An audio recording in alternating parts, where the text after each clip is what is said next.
টাকা পয়সা সবকিছু ওর আমি দিছি। কার টাকা দিছো? আমার জামাই টাকা আমি ওরে দিছি।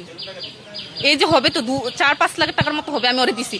এখনো আসছি ওর বাড়িতেও আমার বিয়ে করবে, নয়তো আমি ওর বাড়িতে জীবন দেবো। দুইটার একটা আমার জীবন ওই নষ্ট করে দিছে। ওই তিনটা জীবন নষ্ট করছে ওই, কিন্তু প্রলোভন দেওয়াতে আমি আসছি।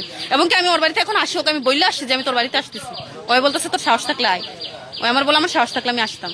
এখানে এসে আমি কথা বলছি, পাবেল আমার বলতেছে মান সম্মান নষ্ট করিস, তুই বাড়িতে যা, আমি তোর বাড়িতে যাবো। তারপর পাবেলের মা পাবেলের এদিক দিয়ে পাঠাই দিছে। আপনি আমি ওরা চিনতে পারি নাই, কিন্তু লাস্ট পর্যায়ে এসে এখন আমি ওটা চিনছি। চাকরি হয়, এরপর ওর সাথে আমার কন্টিনিউ কথা হয়। আর এই যে ওই রিলেশনের সম্পর্কে যায়, ওই কিন্তু নিজে যায়, আমি কিন্তু ওরা জোর করে কখনো যাইনি। ওই নিজেই বলছে স্বামী স্ত্রী যেভাবে সম্পর্ক সবকিছুই হয়েছে ওর সাথে। হ্যাঁ, এবং কি আমার ঘরেও যাইতো। আমি ওই যখন ছুটিতে বাড়িতে আসতো তখন বলতো আমার আম্মা আমার আফুর বাড়িতে পাঠাই দিতে, আমি পাঠাই দিলে ওই যাইতো। নিজেই গেছে। আমি তো একটা সংসার ভাঙ্গা আসছি ওর কাছে, ওই তো আমার বাঙ্গাই আনছে, আমি তো নিজের ইচ্ছা আসিনি। আমি কি নিজের ইচ্ছা আসছি? আমি নিজের ইচ্ছা। আমার স্বামীর ডিভোর্স দিচ্ছে আজকে 3 মাস হয়েছে।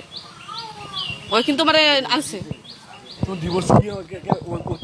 অবশ্যই ওই ডিভোর্স দিলে আমাকে বিয়ে করবে স্বামীর ঘরে থেকে, তার ওর সাথে কথা বলাটা পসিবল না। ওই আমাকে বিয়ে করতেও পারবে না।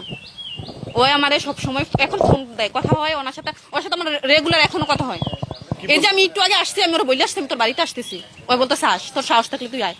ওই আমার ঠেট দেয়, ওই দেবতার থেকে ঠেট দেয় আমার উঠছি, আমি তোর বাড়িতে আসতেছি। আমি আসার সময় ওরা মেসেজ করে আসছি আমি তোর বাড়িতে আসতেছি। আসে আমি আরো এখানে লাগতেছি। ওই আমার বলতেছে আমার মান সম্মান নষ্ট করিস না, তুই চলে যা, আমি তোর বাড়িতে যাবো। মান সম্মান যদি নষ্টই না করতে চাইতি তাহলে তুই আগেই যেতি। ওর সাথে প্রত্যেকদিন রাত্রে আমার কথা হয়, প্রত্যেকদিন রাত্রে।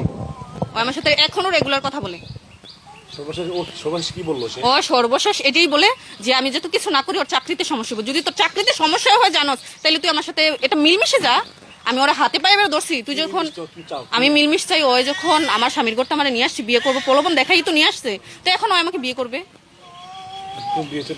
হ্যাঁ, বিয়ে না করলে যা করার তা করবো। আমি ওর বাড়িতে ফাঁসি দিয়ে মনে না, চাকরি খাবো কেন? আমি এখানে ফাঁসি দিয়ে মারা যাবো যদি আমার বিয়ে না করে।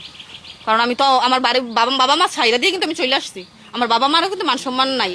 পুরুষ একটা মেয়ের দেখলে পাগল হয়ে যায়, আর একটা মেয়ে একটা পুরুষে দেখলে পাগল না। তার ব্যাকগ্রাউন্ড 14 গোষ্ঠী বিচারে, তারে গেলে তার লোকে কেমনে কি হইব, এই হইব, এই হইব সব বিচারে। আর আমরা পোলাপানেরা চেহারাটা দেখলে পাগল হয়ে যায়।